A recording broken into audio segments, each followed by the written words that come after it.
Got a bit of a problem. What is your problem? Well, in the video last week, I told everybody that Peter is only your middle name, and now it's become this big thing, and everyone's guessing your name, and they're going to be really disappointed when they find out it's just something boring. You can't say that. My name is not boring. Yeah, but... My name is amazing. Yeah, but they think Just you're tell cold. them, Emperor of the Dark Realms. That's Hyphenated. But that's not what your name is, though, is it? Yeah, it might be. It's not, though. Okay. Google names for orcs.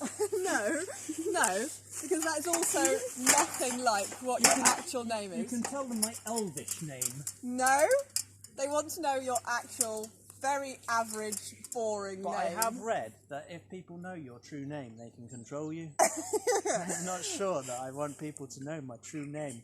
Also not true.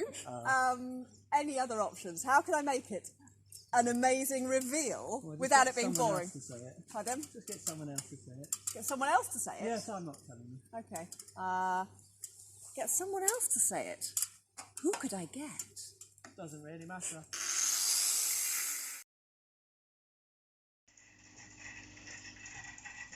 And you know him as Pete. We know him as Uncle Pete. But his real name is...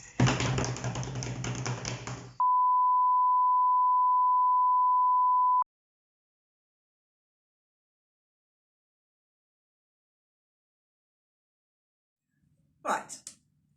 Now that's out of the way, let's get on with the point of this video. Make yourself comfortable, and I'll tell you the last story of Jesus' time on earth. Keep your eyes closed so that you can imagine that you are one of the disciples actually with Jesus. This story is based on part of Luke, a bit of Acts and a bit of Mark, all mashed together.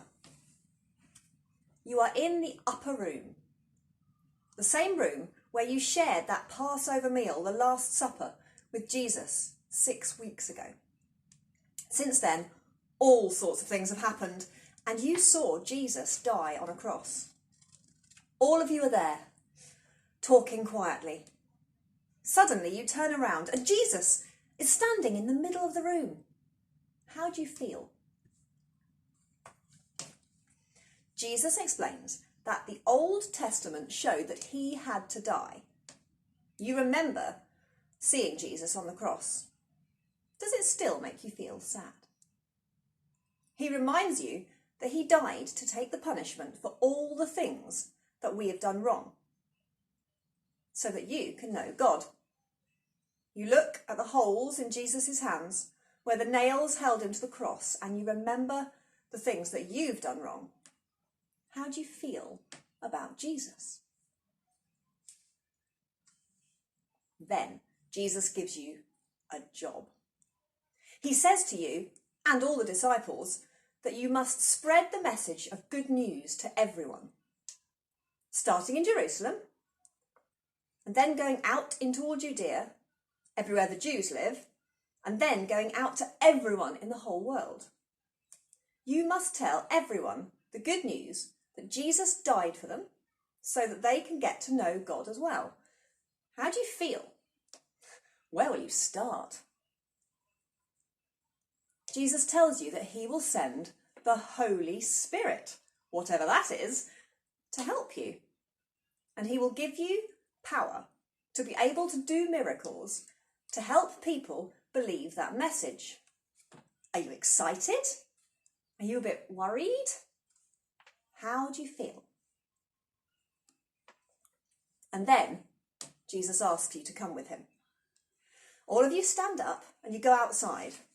There are flowers in the grass and the air smells fresh and sweet. The sun is warm and Jesus leads you up a hill. You are out of breath when you get to the top and Jesus stops. Are you glad to sit down on the soft grass? Jesus stretches out his hands and blesses you. And then, suddenly, a cloud hides him from your sight and he's taken up into heaven. You realise that you will never see him standing beside you on earth again. Now, how do you feel? Open your eyes What job did Jesus give to those disciples? Do you think the disciples were able to do what Jesus asked of them? What do you think it meant when Jesus went up to heaven in a cloud? How do you think the disciples felt when Jesus went up to heaven that last time? Was that the end of the story? Or the beginning? How crazy would it have been to be there? Jesus' last words were very powerful. Sadly, over the years, I think people have got the job a bit wrong. Let's look at that chapter at the end of Matthew. Listen to the words that Jesus said. This is from the New International Version. Therefore, go and make disciples of all nations, baptizing them in the name of the Father and the Son and the Holy Spirit, and teaching them to obey everything I have commanded you. And surely I am with you always, even to the very end of the age.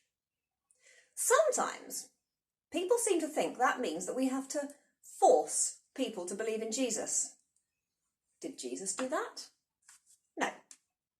Sometimes people have chosen to hate people who are different from them, and they blame it on God or Jesus. Did Jesus hate people? No. Should we judge people or criticise them? Did Jesus do that? No. He loved people with a passion. Jesus served people. He helped and he healed and he celebrated with people. He gave them everything he had to show how much he loved the world. Now, that's the kind of disciples that we need to be and to inspire other people to be. Let's love our world as much as we can and ask Jesus to help us to love it even more, just like him. But his real name is